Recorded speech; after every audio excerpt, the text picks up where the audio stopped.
Hi friends, అందరికీ నమస్తే. Welcome back to my channel. Acharya చాణక్యుడు తన చాణక్య నీతిలో కొన్ని వందల సూత్రాలు తెలిపారు. వాటిలో స్త్రీ పురుషులు కలిసి చేయకూడని విషయాలను వివరించారు. అవేంటో తెలుసుకుందాం.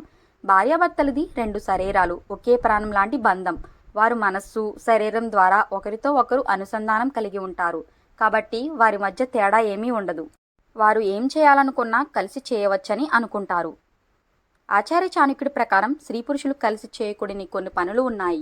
వాటిని తన చాణక్య నీతి సూత్రాల్లో ఆయన వివరించారు.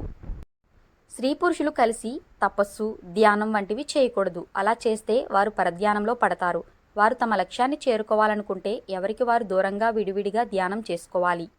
ధ్యాన సమయంలో ఒకరికి ఒకరు కనిపించకూడదు. ఇద్దరు లేదా అంతకంటే ఎక్కువ మంది కలిసి చదువుకోకూడదు. ఇది కూడా పరధ్యానానికి దారితీస్తుంది.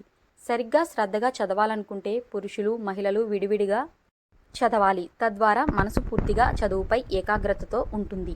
పురుషులు, మహిళలు ఒకరి ముందు ఒకరు బట్టలు మార్చుకోకూడదు. బట్టలు మార్చుకునే లేదా బట్టలు సరిచేసుకునే స్త్రీని పురుషులు ఎప్పుడు చూడకూడదు అని చాణక్యుడు తెలిపారు. Thanks for watching. Please subscribe to my channel. Don't forget like, share, comment.